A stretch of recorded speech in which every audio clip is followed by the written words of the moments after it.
So if I have Justin in my closed guard, and I've broken him down, and I have my hand on the back of his head. So you're in this position, and somebody, whether it's one hand or two, no matter how they're grabbing you, they've got a hand on your head. I don't want you to use your hands and try and get posture. Try and use your hands to get posture while this hand remains on your head. Okay? If you watch young MMA fighters, if they lose their first fight to a submission in Jiu-jitsu in MMA, like 90% of the time, this is the mistake.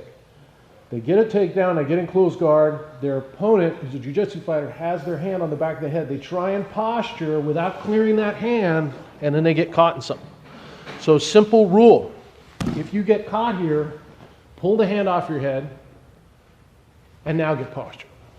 That's all I want you guys to remember for now, right? Don't try and sit up when they're holding your hand, your head, get the hand off your head first. The next mistake that people will make, and it's a habit that I want to make sure you don't develop, and it's super common, is people get the closed guard open, so they go to all this trouble, they get the legs open, and then they back out.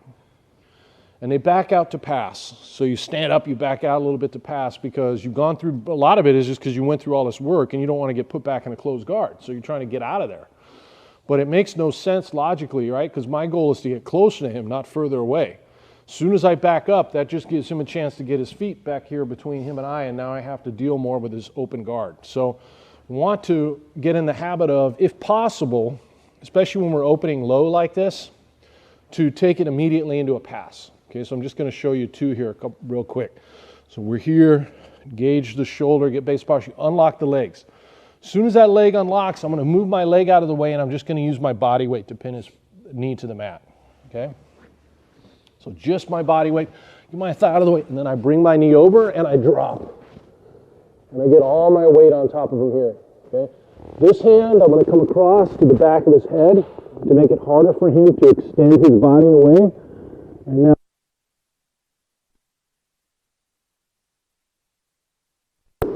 so it's very simple, right? As soon as you get that guard open, there's no reason to ease off that leg and give him space. We just take it right down to the mat and take it into a pass, okay? So we'll do this one first. Very simple. You engage, you get it open, you get it down, you pin. I'm immediately taking up that space, arm here. I make sure the guard is blocked in my hand, and now I pass. Okay, try it back and forth. The next basic option here, I get posture, I engage my shoulder, I open, and as maybe I'm trying to push that down and he resists and brings his knees up. Then it's time for me to swim to go double under. And I don't ever want to be here one in, one out. That's where you get triangled. So just as a general rule, and this will keep you safe, there are people who pass this way. But when you pass this way, you're always one grip away from being put in a triangle, which is one of the hardest submissions to escape from. I think, one of the most effective. So as long as you have two under, there's no triangle. And there's no real good chokes either. So when I decide to pass under, I always swim double under. Okay? So we're here, you're trying to bring that knee down to the mat. I want to keep it pinned, but it pops up, so I go here. And then I work to get his thigh on my shoulder. I'm not going to try and get close to Justin when his leg is on my arm. His legs are too heavy. If he doesn't know how to use his weight, then you can just kind of shuck it and get there. But if he's doing what I've been working on you guys doing and transferring your weight, it's going to be too hard, right? So I get it to my shoulder.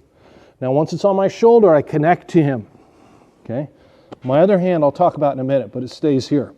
Now the mistake everybody makes from here is they try and get their head around the leg, and what that does is that creates space between your body and his body, and that's how they get their guard back. So my goal is to take away space. So very slowly I just bring my hip in. I'm not worried about my head. Look what happens. This is my hip, hip, hip. I might pass about this fast. And then there it is. The only way when you're that close and going slow that they're going to make space when I'm here is by putting that foot on the mat. Right. And so that's why I'm holding that leg also. So I'm here, I'm holding this, I'm kind of pulling on it. So try and touch that foot to the mat. And now I just work on my hip. All I care about is my hip connection. I don't want any space, no space. And then I'm cross. Okay? That's your double underpass. Try it back and forth. Go ahead. You can't use your body weight if your knees are on the mat. So with my lower body, I kind of emphasized what I was doing with my upper body when I was teaching this a minute ago. Now let's talk about the lower body. With the lower body, I'm getting to my toes.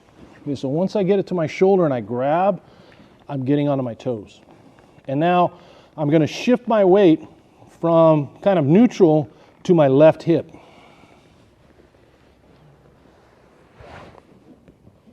And I want that friction. I want to go slow, and I want that connection to him. Okay, so you have to be up on your toes to be able to do that. And the goal is have no space. My hip and their thigh, no space. Any space, that's how they get their guard back. So if you rush it, get excited and try and pass using speed, that's when you get in trouble. And a lot of submissions happen when they recover guard, because there'll be a moment where your arm's dangling or something. That's where you get caught. So you want to be careful and slow it down. Okay, last thing, look here. You don't want to go through all that work and just get put right back in the guard. First rule when we get to cross-sides top is we're always blocking out the guard, right? So I'm here, I've grabbed, I start to pass. As I pass, very important now, my right hand stays on this side of the body. If I put it over here, he can just put me right back in the guard. My hand is already where it needs to be, right? So here it's hanging onto the leg, so I have control of his hip and he can't touch the mat. Try and touch the mat. Yep. Get good connection. Now as I pass, see where my right arm is the whole time? So if he tries to pull guard, there's just no way. Okay, so keep that hand there. Keep that hip blocked. Thanks for watching. Make sure you subscribe, hit the bell for frequent updates because we're updating this every week, and make sure you comment and like and share our videos. We appreciate it, and we definitely try and respond to all the comments. And if you like what we're doing and you like the material, check out SBG University, SBGU, and you're going to see a ton more in much greater depth than what you see here on YouTube. Thank you very much.